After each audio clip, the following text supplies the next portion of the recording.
would you feel if a teacher described your son or daughter as lazy, disengaged, a whiner, an oaf, entitled, or even annoying? Would you be upset with the teacher, with your kid, with yourself maybe? Well, one high school English teacher near Philadelphia, Natalie Munroe, used those very words to describe her students and posted them on her personal blog for all to see. Now, she never identified the school. She didn't identify the kids. She didn't even identify herself. But the school found out anyway, and they suspended her. So are you thinking, bravo, Miss Munroe, way to tell the painful truth?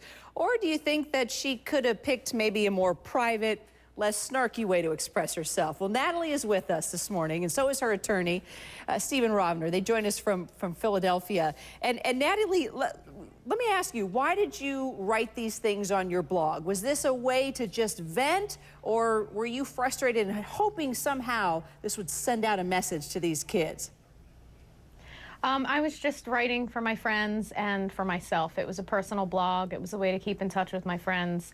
I had 7 followers. I really never thought that anyone would see it. You had 7 followers? 7. Okay. Well, I think that's increased quite a bit now that you're talking about this on a national level. Yeah.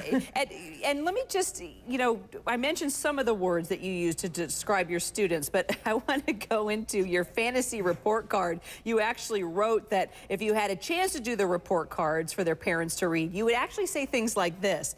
I hear the trash company is hiring. I called out sick a couple of days just to avoid your son. Just as bad as his sibling. Don't you know how to raise kids? Nowhere near as good as her sibling. Are you sure they're related? Okay, we understand free speech, but you had to know that maybe possibly a student or two might be following you online. And so were you thinking, constructive criticism, they've got to hear it somehow? Or, you know, did you ever imagine it would be controversial? I mean, do you think this was the right thing to do? I never, ever thought that it would be controversial or that anyone would see it. Because, again, I wrote it anonymously. I never posted any student names. I never posted my district's name. I never posted my school name. So it was really, I mean, it was up there for over a year. It was discovered over a year after it had been written, long since. So it was never, no, it never occurred to me that anybody would find it or read it or anything like that. I mean, I wasn't making a social commentary when I wrote it. I was simply communicating with friends like a diary for myself and my friends. Okay, so when you wanted to become a teacher, what were you thinking? Were you thinking, oh, this is going to be great. I'm going to meet some fabulous kids. I'm going to make an impact in their life. I'm going to change the world. Why did you want to become a teacher? All those things. I love English. I love literature. I always wanted to, you know, be able to use my knowledge and sort of help change the world kind of thing, even if it's, you know, on a small scale or a large scale.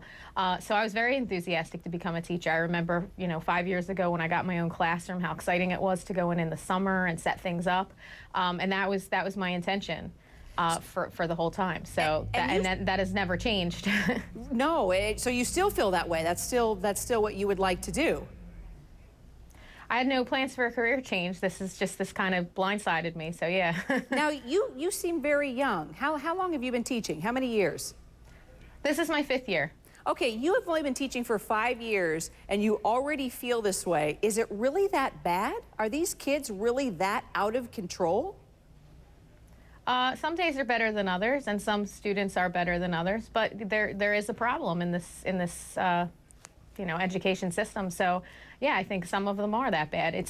There's a high rate of teacher burnout, and it's an unfortunate thing because I'm not alone in the enthusiasm when I come in and wanted to do everything and you know, change the world. Most teachers that come in, that's why they come into the field and really want to make that difference. And it can get unfortunate because sometimes you know, the administration support or the parental support or even the students' engagement is lacking, and that can really suck the life out of you. All right, so Steve, we of course, you know, put this whole story on our Twitter, and we've been receiving a lot of tweets. I just want to read some of these.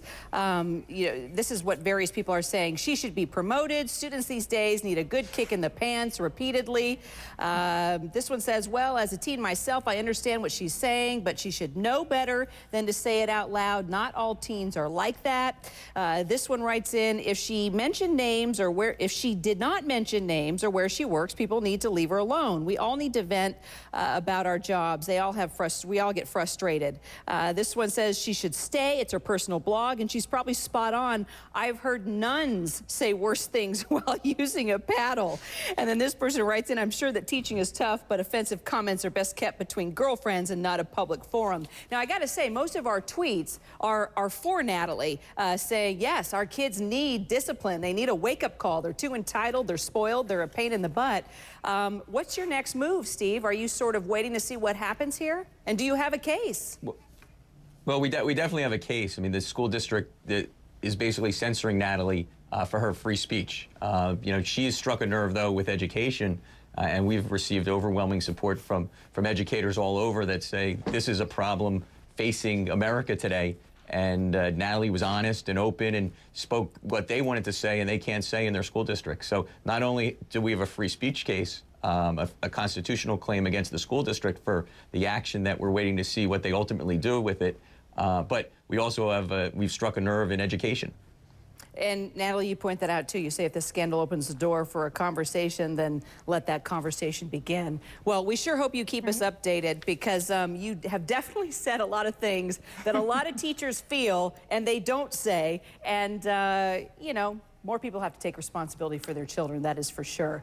We will follow up and let us know what happens, okay? Thank you very much. All right, thank you. Thank you. Thanks, Steve. Thanks, Natalie. Now, the principal sent us a statement just a few minutes ago.